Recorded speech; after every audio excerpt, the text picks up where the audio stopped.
Hello children, good morning to all of you. Dear children, today I am just going to start a new chapter. Is matter around us pure? First of all, you just tell me what is matter. Just recall your memory. In the previous chapter, means chapter number 1, already explained about the matter. Matter is what? Anything that occupies space and has some mass, that is matter. In this chapter, we will focus ourselves its classification. In the previous chapter also we have discussed that matter is classified as a physical classification and chemical classification. In the first chapter, dear children, we have already explained solid, liquid and gases. Means physically matter can be classified as solid, liquid or gases. But in this chapter, this portion already we have done. In this chapter, we have to study the chemical classification of matter.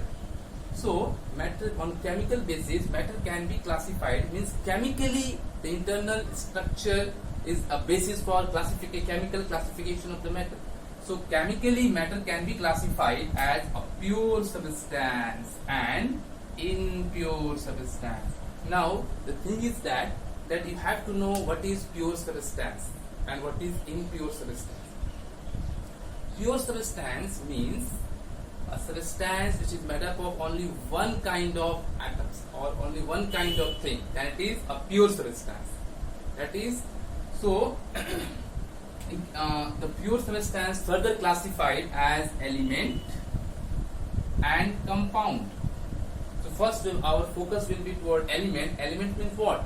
Element is made up of atoms. So elements are further classified into metals, metalloids and non-metals. Metals, so many examples you all are aware. Iron is a metal, copper is a metal, cobalt is a metal. So many examples are there. Sodium is a metal. So actually these metals come under element, and element is a pure substance. So iron is also a pure substance, copper is also a pure substance. What about the non-metals? So many examples are there. Chlorine, you can take bromine, you can take, so many examples are there. What about the metalloid? Metalloid, you all are aware, metalloids are possess the properties of metal as well as the non-metal. So very few metalloids are there in our periodic table. Like you can, arsenic is there, silicon is there, antimony is there. So many examples are there. So we can write so many examples. So dear children, that these metal part means metal, metalloid and non-metals are elements. And elements are comes under pure substance. So what I have explained you right now, that pure substance is made up of same kind of atom, same kind of substance. So in metal, you just tell me, is it whether the same type of things are there? Yes. In iron element, that is a metal, iron element, iron atoms combines together and form an iron element, because inside element atoms are there. Just like only in copper element, inside the copper element, all the copper atoms are there and arranged in a proper way. So copper element is made up of copper atom. That's why it is a pure and it will come under pure substance category. Like this, metalloid is made up of silicon atom, arsenic. Like this means there, and about the non-metal also, the atoms are there. Similar atoms are there inside the element, and that is the reason element come under pure substance category. Now come to the second part, that is compound.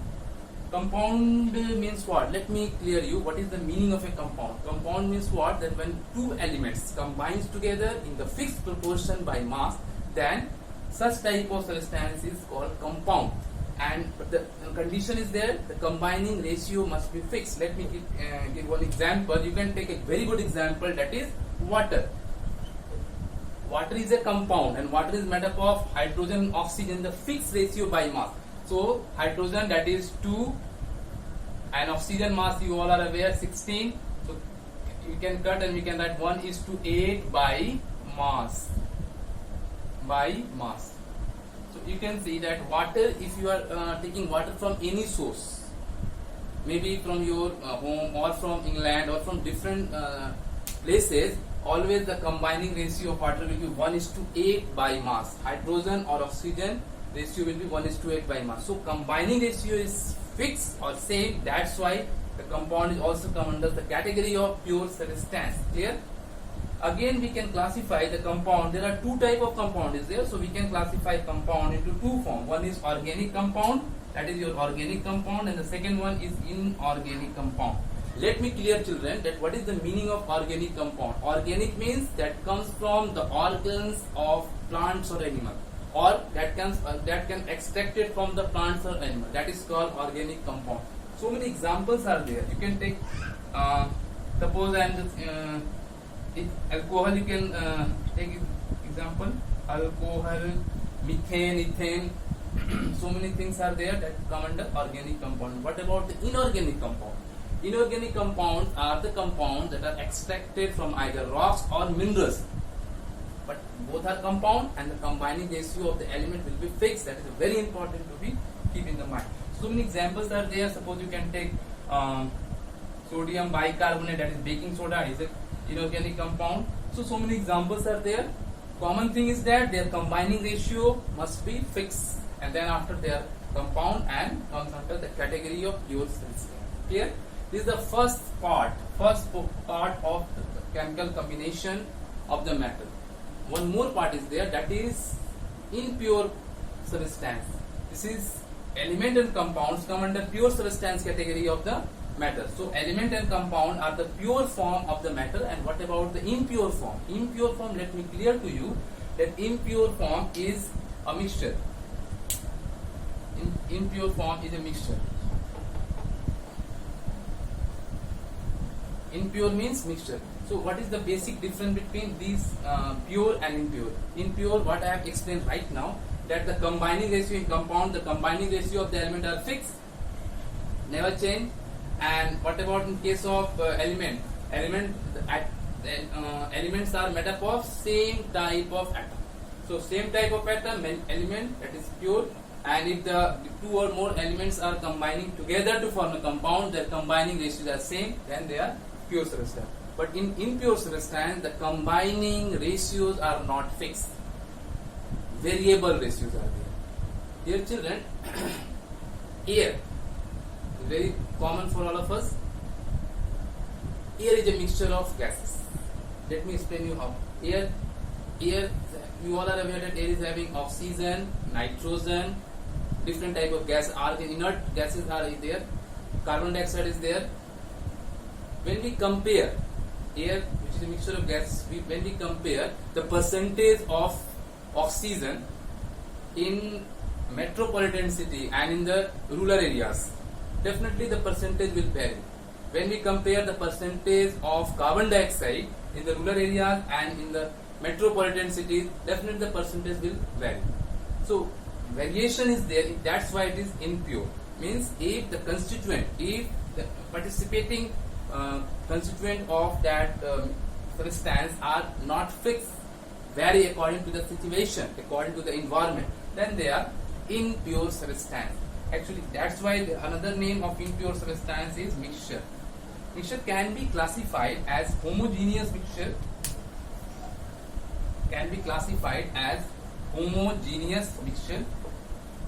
And the another classification is heterogeneous mixture. Let me clear to you, children. The first is mixture can be, first one is homogeneous. Homo means uniform.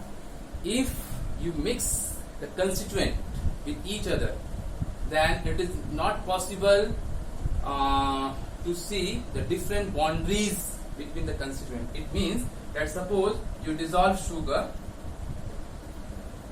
in water. When sugar will completely dissolve in water, it is not possible to find out, to see where is sugar. Means the exact boundary we cannot find in the homogeneous mixture. So a homogeneous mixture means what? A mixture in which the constituent particles are mixed with each other in such a manner that there is no separate or individual boundary exists. Example, sugar in water, you can take milk plus water, that is also a mixture. Salt plus water, that is also a homogeneous mixture. So homogeneous means what? Uniform distribution no separate boundary exists. Clear? So this is homogeneous mixture. One more mixture is there. One more type of mixture is there, that is called heterogeneous. So heterogeneous means we can take example. I am just trying to explain through examples so that you can understand, dear children. Heterogeneous mixture. In this heterogeneous mixture, my dear children, try to understand. When you dissolve sand in water, suppose one glass we have water, you take, and in this glass of water you add some sand and try to dissolve it properly. After certain minute, the sand will come or start sedimenting in the bottom area. Sand will come here. Water will be on the top and sand will come here. Why? Because it is heavier, undergo sedimentation process. Such type of mixture in which the separate boundary exists. You can see that separately the sand is there, water is there. So if the separate boundary exists, then it is such type of mixture is called heterogeneous mixture. So many more examples are there. Suppose you take one glass, fill water in it and puts few drops of oil and try to dissolve it. After certain minute, you see that oil will start floating on the surface. So after this, you can easily see that the oil is on the top and the water is on the bottom. So separate boundary is existing. So this type of mixture is called heterogeneous mixture. Okay, children? So this is a very important way by which we can classify matter chemically. We have seen the classification of the matter into pure and impure substance, and further their classification we have seen. So dear children, try to revise, and if you have any doubt, please try to find out the doubt from your video and notes that I will send to you, and ask your doubt. You can message and try to revise the thing. Thank you.